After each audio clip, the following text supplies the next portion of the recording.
The first thing an employer actually picks up on is not your skills, isn't your knowledge, it's your attitude. As soon as you walk through that door, the way in which you smile, the way in which you shake hands, the way in which you're dressed and present yourself, whether you're confident or whether you're trying to hide back in your shell because you're nervous, all of that non-verbal communication gives the employer a very rich picture about your attitude.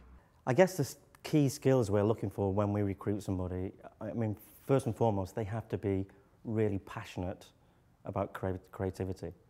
But they have to be passionate and they have to prove that they're good at it. I mean, we need to see a good evidence of work.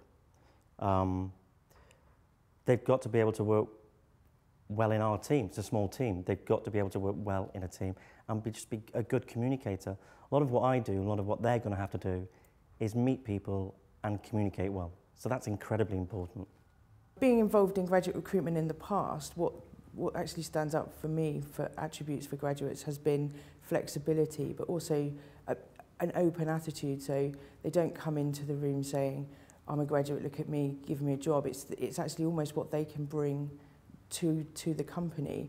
Another thing that really does impress me is when they've done their research, they understand a bit about the business, the different divisions of the business. Obviously they're not going to know as much as they would internally, but just an hour's research on the internet really does go a long way in my opinion.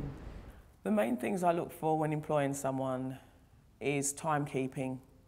That is timekeeping, and also answering the phone.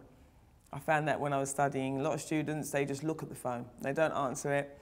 And so that's something that's a bit of a pet dislike for me. So yeah, definitely answer your phone.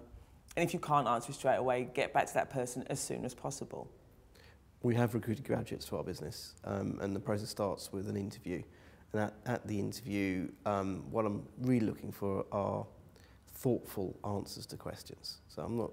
It's unfair to expect graduates to be able to answer every question and have a sort of whole wealth of experience. That's not what we're looking for. We're looking for people who sometimes can say, well, I don't know. And if you get to that level, I say, okay, what do you think? And so I'm looking for people who can start to think beyond what they know already. And that's the thought process I'm looking for. I would look at a graduate CV and while speaking with them, maybe try and sort of find out if they've done any kind of volunteering or stuff that involves teamwork outside of the academic world. I think that's really important. It shows that they're willing to do stuff for other people. It's not all about them. I'm also looking for people who've demonstrated some level of responsibility in some facet of their lives, because with the work that we do, especially with a startup company, we do push responsibility to everyone. Everyone's got a task and a role to do, and they're left to do it. So we must have confidence that those people will be able to take those tasks and objectives and deliver on them, or let us know very quickly if it can't be done. We're also looking for numeracy and literacy. We're looking for people who can write down the conclusions of their work, because that's how we disseminate that around the team.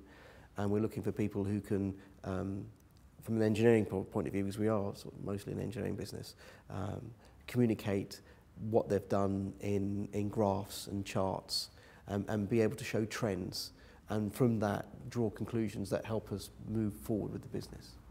I am always impressed when I interview people if they've demonstrated that they've done a bit of homework. I don't just mean skimming the surface and reading the homepage of my website, but that they've demonstrated that they've taken the time to find out what the organisation is like today and a little bit about what they think the issues are for the organisation in the future.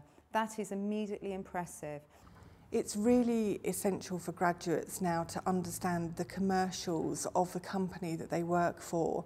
It's no good saying to somebody, I don't like maths, which I hear time and time again, and I hold my hand up, it's not my favourite subject either, but you have to get to grips with the bottom line of the budgets in the company, you know, where to save costs, where to drive the revenue, etc. It's absolutely essential that you actually learn that, and if you don't have that already on your course, that you still perhaps go and find somebody to talk to who can initiate you into, you know, the basics that you need to know.